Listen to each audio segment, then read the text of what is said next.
오늘부터 신춘 중국어 집회 시작됩니다. 이번 주에는 메시지 1번과 2번을 누리는데 오늘은 주로 1번을 중심으로 해서 교통하도록 하겠습니다. 1번의 제목은 신약에 계시된 하나님의 은혜의 지대한 의미라고 되어 있습니다. 신약에 계시된 하나님의 은혜의 지대한 의미. 신약에 계시된 하나님의 은혜가 이제 주제가 되겠죠. 근데 여기 지대한 의미라는 말이 뭐냐 하면 더할 수 없이 큰 의미라는 뜻이에요. 더할 수 없이 큰 의미, 지대한 의미라는 게 신약에서 이 은혜는 뭐냐면 하나님의 신약 경륜 안에서 가장 위대한 진리요, 가장 높은 계시라고 했습니다. 메시지 2번의 제목은 하나님의 경륜 안에 있는 하나님의 은혜를 체험함인데 전체 이번에 주제가 뭐냐 하면은 하나님의 경륜 안에 있는 하나님의 은혜입니다. 그 중에서 오늘 메시지 1번이 신약에 계시된 하나님의 은혜의 지대한 의미. 자, 신약에 계시된 하나님의 은혜를 알려면 하나님의 경륜을 알아야 되는데 이게 하나님의 경륜은 전적으로 은혜에 속한 문제라고 했습니다. 하나님의 신약 경륜 안에서 가장 위대한 진리와 가장 높은 계시가 이 은혜인데 오늘 이렇게 볼 때 하나님의 신약 경륜이 뭔가를 좀 알 필요가 있고요.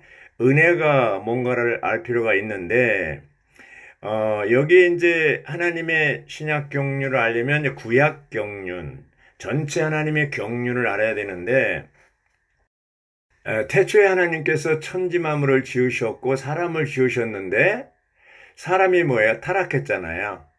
타락해서 이제 죽게 되었는데 선악지식의 나무 열매를 먹고 본래 하나님이 형상과 모양대로 사람을 지으셨을 때 사람은 하나님의 종류로 지은 거죠. 그 타락해서 뭐예요? 인류가 된 겁니다. 근데 하나님이 이 타락한 인류, 사람을 이제 4,000년 후에 하나님의 날짜로 4일 후에 육신으로 이 땅에 오신 거예요.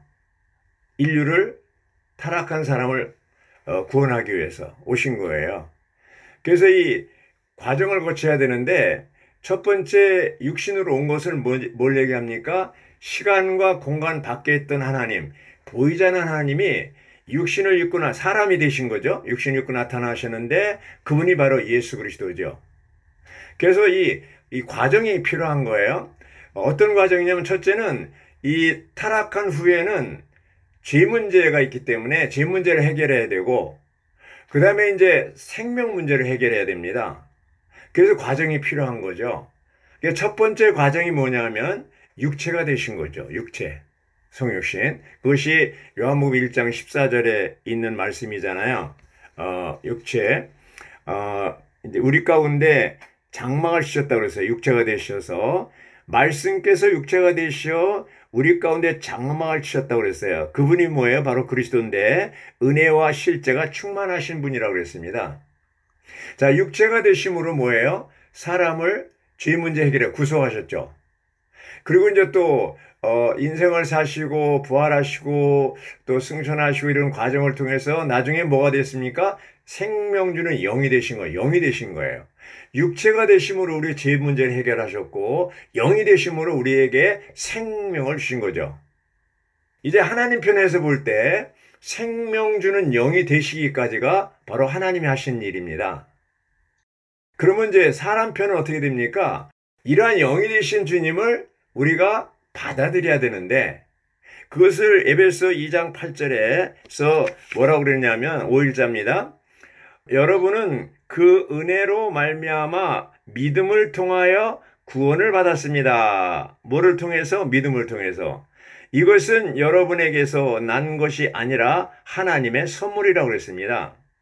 자, 여기 그 은혜가 나오고 믿음이 나옵니다. 구약의 원칙은 뭐예요? 율법과 행위. 신약의 원칙은 뭡니까? 은혜와 믿음. 그래서 이제 주님이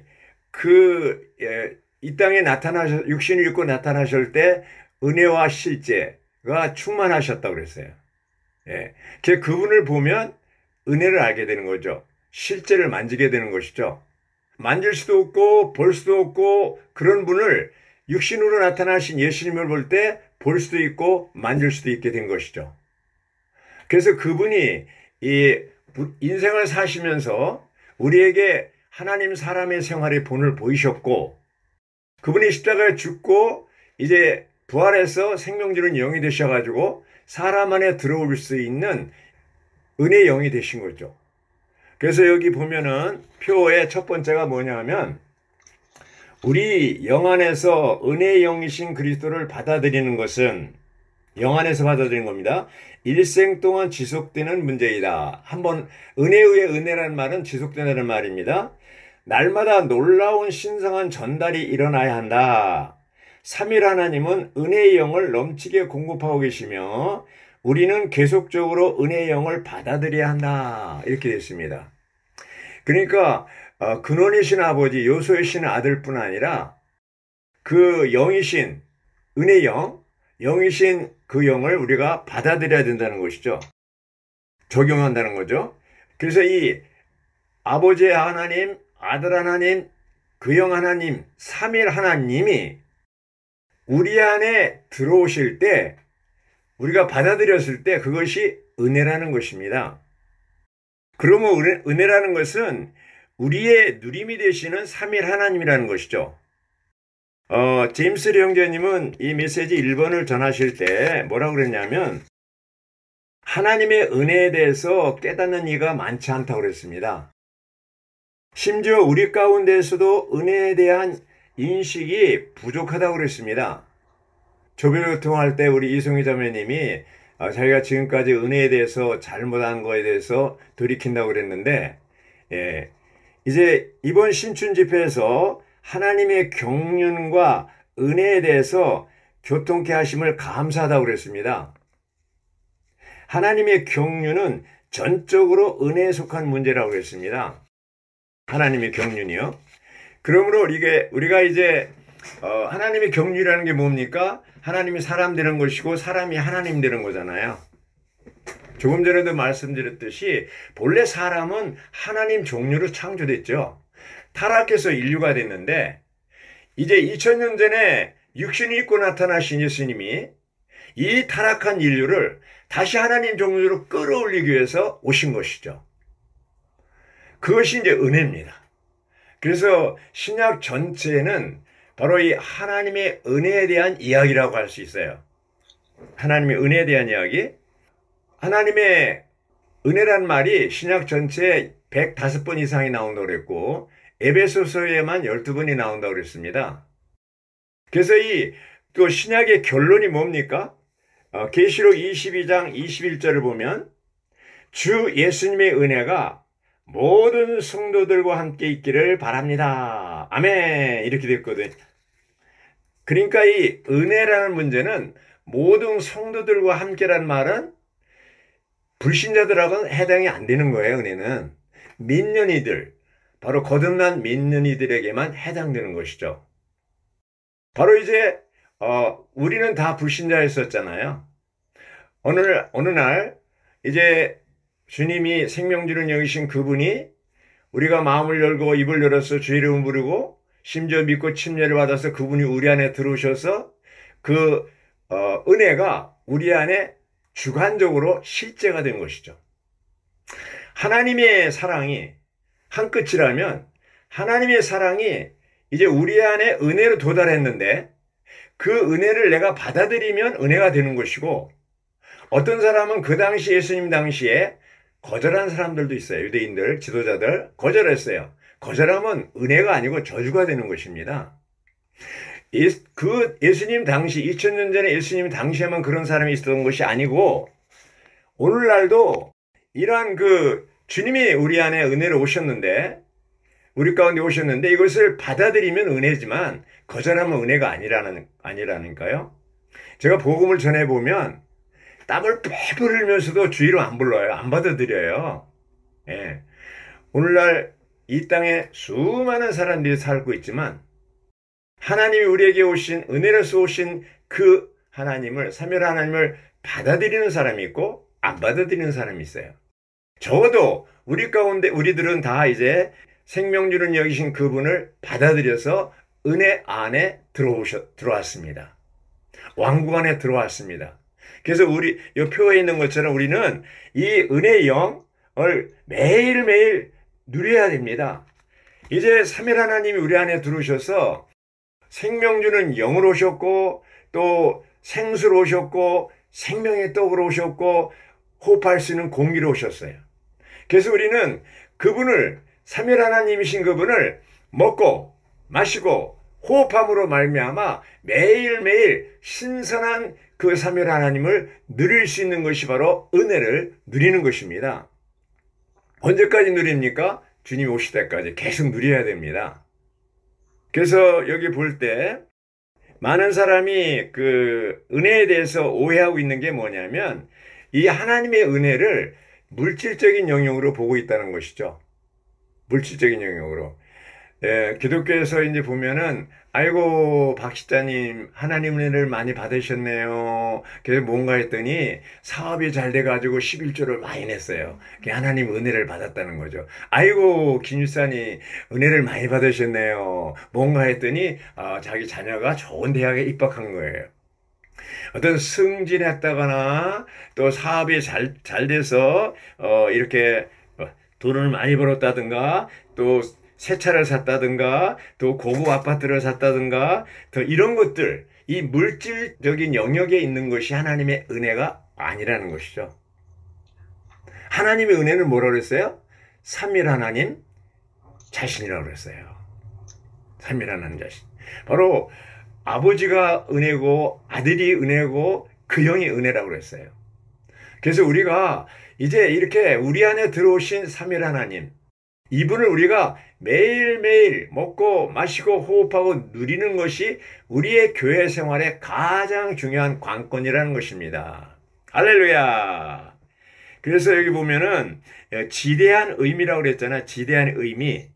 이 지대한 의미가 뭐냐면 더할 수 없는 큰 의미라는 것인데 오늘 요절 말씀이 어딘지 아십니까? 바로 1일자 1주 1일자에 에베소 2장 7절이 요절이고 또 1주 6일자에 똑같은 에베소서 2장 7절이 나옵니다. 에베소 2장 7절에 보면요. 그것은 하나님께서 그리스도 예수님 안에서 우리에게 인자하셔서 베풀어 주신 그분의 은혜가 지극히 풍성하다는 것을 오는 여러 시대에 보여주시기 위한 것입니다. 이렇게 되어 있습니다. 자, 이 지극히 풍성한 은혜가 나오거든요. 하나님이 우리에게 주신 은혜는 지극히 풍성한 은혜고 측량할 수 없는 그리스도의 은혜입니다. 이 은혜를 우리가 믿음으로 받아들여서 주관적으로 우리가 체험하고 누릴 때 이것이 바로 삼위 하나님의 은혜입니다. 그래서 우리는 이렇게 오는 여러 시대에 보여주시기 위한 것이라고 그러는데 오는 여러 시대가 뭡니까? 이제 로마자 7번에 보면 그런 은혜가 지극히 풍성하다 그러고 에베소 2장 7절을 얘기했는데 그 오는 여러 시대가 뭐냐면 바로 왕국 시대와 새하늘과 새 땅 그런 오는 여러 시대에 우리가 체험하고 누린 지극히 풍성한 은혜를 그때 우리는 뭐예요? 우리 입으로 증언한다고 그랬어요. 말하는 것이라고 그랬어요. 그때 가서 그것이 전람하는 것이고 전시하는 거라고 그랬어요.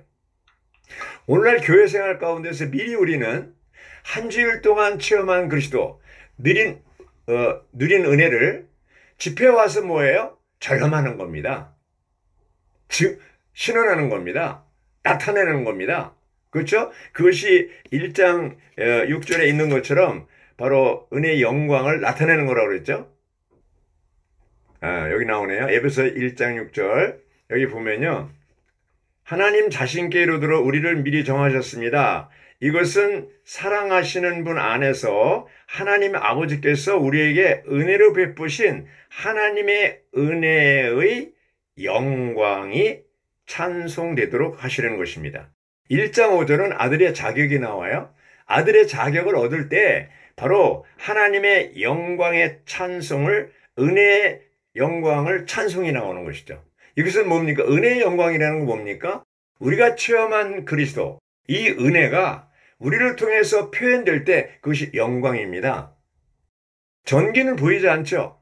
전기가 이제 전등을 통해서 빛으로 나타날 때 이 빛은 뭡니까? 보이지 않는 전기의 나타남, 보이지 않는 전기의 영광입니다. 이제 보이지 않는 하나님이 예수님 안에 육신이 되어서 이 땅에 육체가 되어서 이 땅에 나타나셨는데, 보이지 않는 하나님이 예수님을 통해서 나타날 때 그것이 뭐예요? 하나님의 영광이라고 그랬습니다. 은혜와 영광이 충만하신 분이 예수 그리스도예요. 오늘날 하나님은, 삼위일 하나님은 이제 교회를 통해서 은혜의 영광, 이 찬송이 되게 하려는 것인데, 그것이 바로 우리 입을 통해서 증언하는 것인데, 앞으로 여러 세대에 걸쳐서 이제 전람만한 것인데, 오늘날 현 시대에서도 은혜의 영광을 나타낼 수가 있어요. 우리가 한 주일 동안 체험한 그리스도, 이 은혜를 누릴 때 어떻게 돼요? 집회 와서 우리가 신원할 때 그 표현이 하나님의 영광일 수가 있는 것이죠.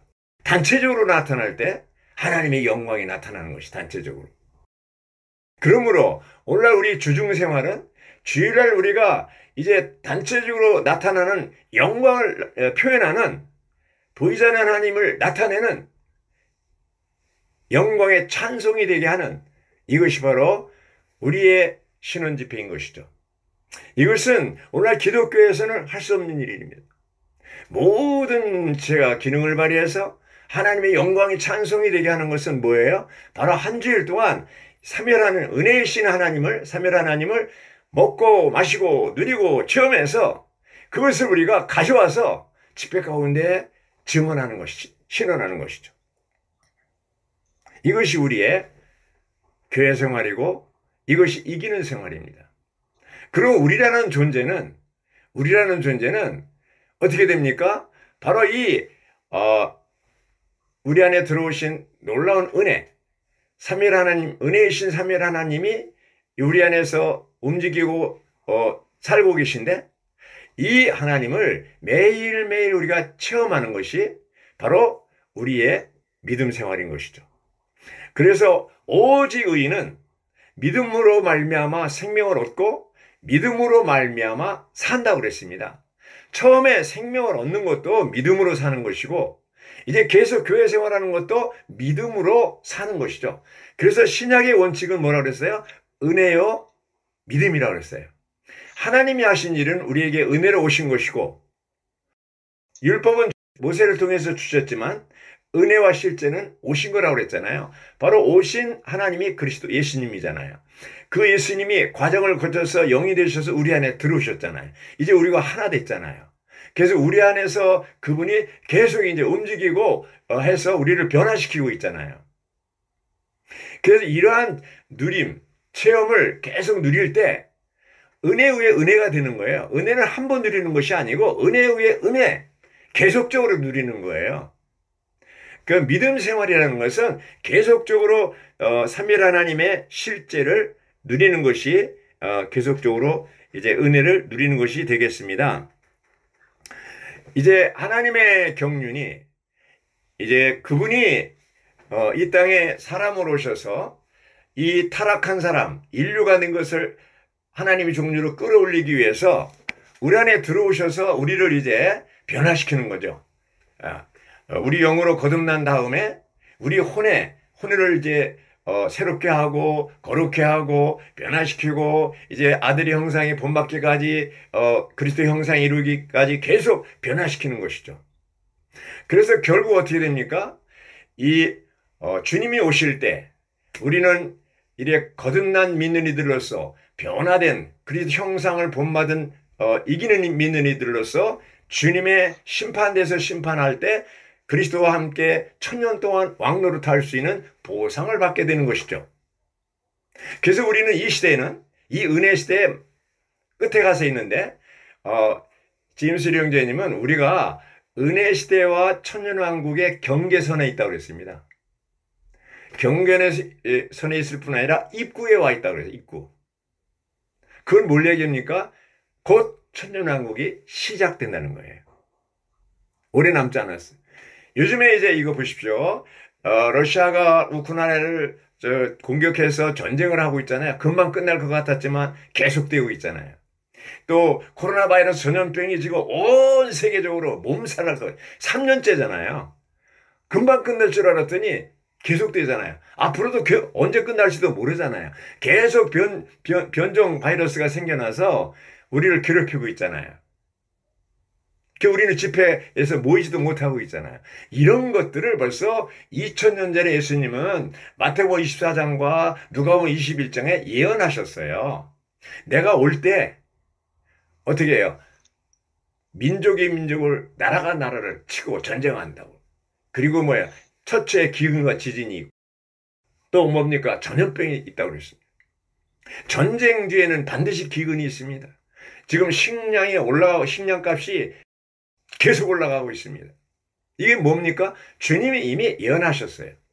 자, 이러한 시대에 주님이 재림할 수 있는 다시 오시는 예수 그리스도가 아주 문 앞에 가까이 와 있는 은혜 시대와 천년왕국 시대의 경계선에 있고 입구에 와 있는 이 시대에 우리가 살고 있는 것입니다.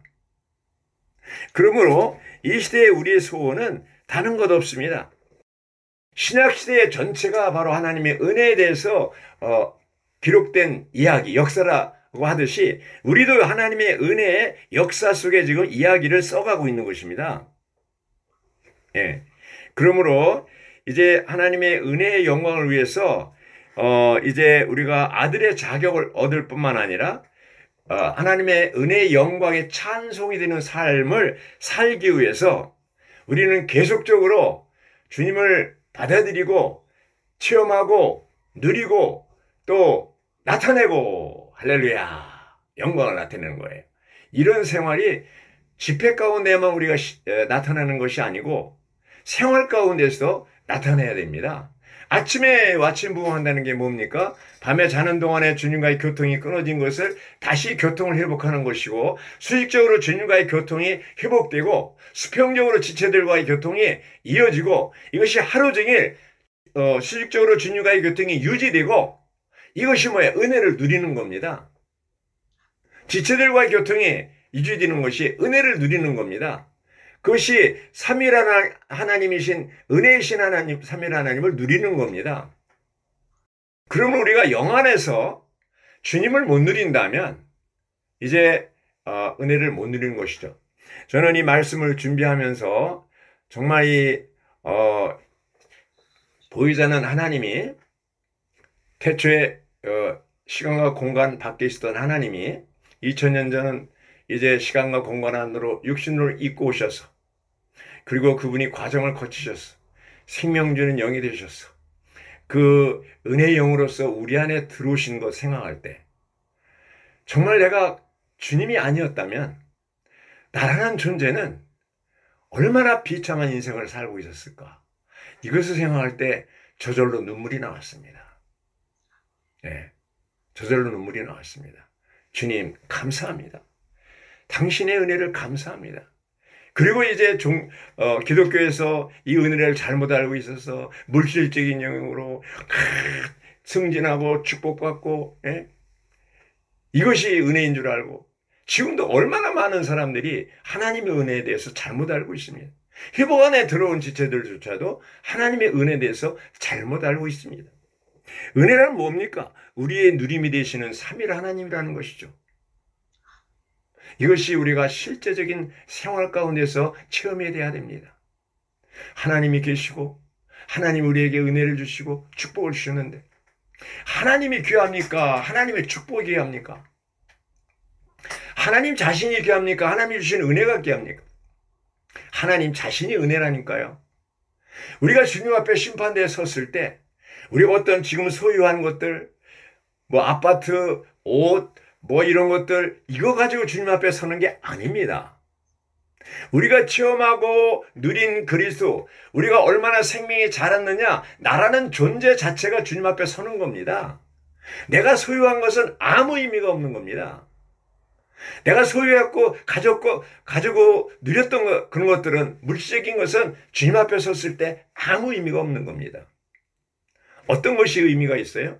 바로 은혜이신 삼위일 하나님을 체험하고 누리고 조성되고 우리가 생명이 자라고 조성된 그 상태, 그 존재만이 주님 앞에서 인정받게 되는 것이죠. 그러므로 오늘날 다른 사람에 대해서 이러쿵저러쿵 판단할 필요가 없습니다.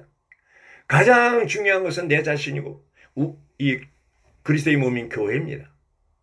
우리는 교회 안에서, 몸 안에서, 형제 자매들 안에서, 활력그룹 안에서 이렇게 교회 생활하는 것이 얼마나 재미있고 즐거운 건지 모릅니다. 우리는 말로만 활력그룹이 아니고 실제 생활 가운데서 체험하고 누려야 됩니다. 정말 활력그룹은 활력화되는 그룹이고 우리를 살리는 그룹이고 우리가 엔조이할 수 있는 그룹이고 삼위일 하나님을 누릴 수 있고 정말 믿음 안에서 이 땅에서 하나님을 표현할 수 있는 많은 사람이 한꺼번에 못하지만 몇몇 사람이 이렇게 건축해서 주님을 누리고 체험하고 이제 표현할 때 그게 하나님의 영광 아닙니까? 나타내는 것이. 성질날 때 거울을 한번 보십시오. 얼굴이 하나님을 나타내는가 마귀를 나타내는가. 우리가 이제 삼위일 하나님으로 충만할 때 은혜와 실제를 누릴 때 어떻게 됩니까? 우리를 통해서 하나님의 영광이 나타나는 것이죠. 보이지 않는 하나님이 예수 그리스도를 통해서 나타난 것처럼 보이지 않는 삼위일 하나님이 나를 통해서 우리를 통해서 영광으로 나타나는 것, 이것이 오늘 하나님이 우리를 창조한 목적이고 우리를 구원하신 목적입니다. 다른 거 없습니다. 예, 바울은 물질적인 영역에서는 그는 정말로 너무나 형편없었습니다. 그러나 그가 고린도전서 15장 10절에서 있는 것처럼 하나님의 은혜에 대해서 얼마나 많이 얘기하고 있습니까? 그러나 내가 지금의 내가 된 것은 하나님의 은혜로 된 것이라고 그랬습니다. 나에게 주신 그분의 은혜가 헛되지 않았던 것이라고 그랬습니다. 나는 모든 사도들보다 더 많이 수고하였습니다. 그러나 그것은 내가 아니라 나와 함께 하신 하나님의 은혜라고 했습니다. 갈라디아서 2장 20절에 있는 것처럼 바울은 내 안에 그리스도께서 사신 것이라고 그랬고 내 안에 하나님의 은혜로 말미암아 더 많은 수고를 했는데 내가 아니라고 그랬습니다. 고린도후서 12장에서 바울은 뭐라고 그랬습니까? 12장 9절인가 그럴 거예요. 이제 이렇게 얘기하고 있습니다. 12장 9절 나의 은혜가 네게 충분하다. 왜냐하면 나의 능력은 사람이 약할 때 온전하게 나타나기 때문이라고 그랬습니다. 우리가 강합니까? 약합니까? 우리는 너무나 약한 사람들입니다. 내가 약할 그때 하나님의 은혜가 나를 통해서 나타난다고 했습니다. 악한 자는 끊임없이 우리를 공격합니다. 계시록 12장 11절에 보면 밤낮으로 공격합니다. 밤낮으로. 낮에만 공격하는 게 아니라. 그럴 때 우리는 어떻게 그 사탄을 악한 자를 이길 수가 있습니까? 우리 어린 양의 피를 적용해야 되고 우리 입에 증거하는 말이 있어야 됩니다. 사탄아 너는 끝났다. 네가 갈 곳은 불못이다. 그리스도는 승리하셨다. 나는 그리스도와 함께 있다. 나는 승리한 그리스도와 함께 있다. 너는 나를 건드릴 수가 없다. 이렇게 선포할 때 그 은혜를 이제 누린 것을 말할 때, 증언할 때 사탄은 도망가고 마는 것이죠. 우리가 이제 매일매일 생활 가운데서 끊임없이 악한 자의 공격이 있다 할지라도 또 지체들 가운데 많은 어려움이 있다 할지라도 그런 가운데서 우리는 삼위일 하나님의 은혜이신 삼위일 하나님을 먹고 마시고 누리고 체험할 때 이런 모든 환경을 이길 수 있는 힘이 은혜를 체험하고 누린 거기서부터 나오는 것을 우리가 알기를 원합니다. 은혜는 결코 물질적인 영역이 아닙니다. 은혜는 바로 삼위일 하나님 자신입니다. 신약성경 전체는 삼위일 하나님, 은혜이신 삼위일 하나님의 이야기입니다. 우리 인생의 전체도 은혜이신 삼위일 하나님의 스토리, 이야기가 되기를 바라고 오늘 하루도 그런 이야기가 이루어지는 하루가 되기 바랍니다. 아멘.